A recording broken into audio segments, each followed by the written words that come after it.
श्री राम की शपथ। एक बार की बात है, गोस्वामी तुलसीदास जी अवध में थे। वे सरयू नदी में स्नान करने आए। जब वे नदी में उतरकर अंदर की ओर जा रहे थे, उसी समय एक महिला भी वहां स्नान करने पहुंची। उसे जल्दी स्नान करना था। उसने तुलसीदास जी को देखकर प्रणाम किया और कहा, बाबा जी, मुझे शीघ्र स्नान करना अनिवार्य है। आप उस ओर मुख करके नदी में खड़े हो जाइए। आपको आपके राम जी की शपथ है, जब तक मैं न कहूँ आप ना पीछे मुड़कर देखेंगे, ना नदी से बाहर निकलेंगे। गोस्वामी जी ने भी उन महिला को आश्वासन दे नदी में महिला की ओर पीठ घुमाकर खड़े हो गए। कड़ाके की ठंड पड़ रही थी। महिला जल्दी जल्दी नहाकर भागी। जल्दबाजी में वह महिला गोस्वामी जी को पीछे मुड़ने व बाहर निकलने को कहना भूल गई। इस कारण गोस्वामी जी घंटों नदी में ही रह गए। जब इतनी देर हो गई और गोस्वामी जी मंदिर नहीं पहुँचे, तब लोग हर जगह उन्हें ढूंढने लगे। ढूंढते ढूंढते पता चला कि गोस्वामी जी स्नान करने गए थे, तब से अभी तक वापस नहीं आए हैं। उनके साथ के लोग सरयू नदी के किनारे जा पहुँचे। उन्होंने वहां पाया कि गोस्वामी जी नदी में खड़े हैं। उन्होंने गोस्वामी जी से बाहर निकलने का आग्रह किया। तब गोस्वामी जी ने मना करते हुए कहा, मैं बाहर नहीं निकल सकता। एक महिला ने मुझसे शपथ ली है, यदि वह देवी मुझे बाहर निकलने को कहेंगी तभी मैं बाहर निकल सकता हूँ।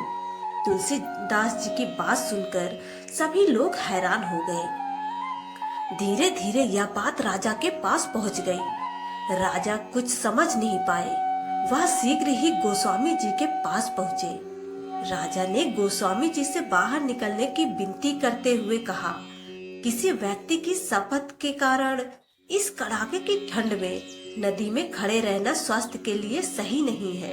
सबसे महत्वपूर्ण आपका स्वास्थ्य है।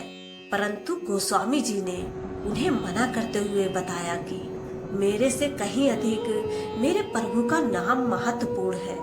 उन देवी ने मुझे मेरे प्रभु श्री राम की शपथ दिलाई है। उनका नाम मेरे पूरे अस्तित्व से अधिक महत्वपूर्ण है। राजा ने गोस्वामी जी से पूछा, बाबा जी, उन देवी का नाम क्या है? कहाँ की रहने वाली है वो? इस प्रश्न पर तुलसीदास जी ने राजा से कहा, मुझे ज्ञात नहीं।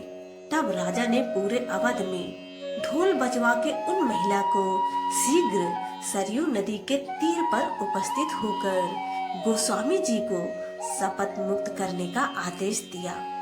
उन महिला को जैसे ही अपनी गलती का आभास हुआ, वे दौड़ती हुई नदी के तीर पर जा पहुंची। वहां हाथ जोड़कर क्षमा याचना करती हुई गोस्वामी जी से कहने लगी, बाबा जी, अब आप पीछे मुड़ सकते हैं और नदी से बाहर भी निकल सकते हैं।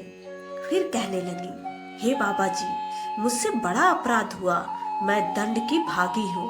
यदि आपकी दया हो तो क्षमा करें। गोस्वामी जी तुलसीदास जी ने मुस्कुराते हुए कहा, नहीं देवी, आपसे कोई अपराध नहीं हुआ। मेरे प्रभु चाहते थे कि मैं यहाँ एकांत में श्री सरयू जी के जल में उनकी भक्ति करूं। मुझे ऐसा करने का शुभ अवसर प्राप्त हुआ। इसके लिए आपको धन्यवाद। ऐसे होते हैं सिद्ध पुरुष। अतः शांत यह भारत भूमि है, देव भूमि है, जिसे भगवान भी अवतरित होने के योग्य समझते हैं। भारत भूमि संतों की भूमि है। अनंत काल से कितने ही बड़े ऋषि, मुनि, महात्मा, संत, जन, साधु यहाँ जन्म लेते आए हैं। अपने ज्ञान की धारा से अपने समय में और उसके बाद भी लोगों को निर्मल करते हैं।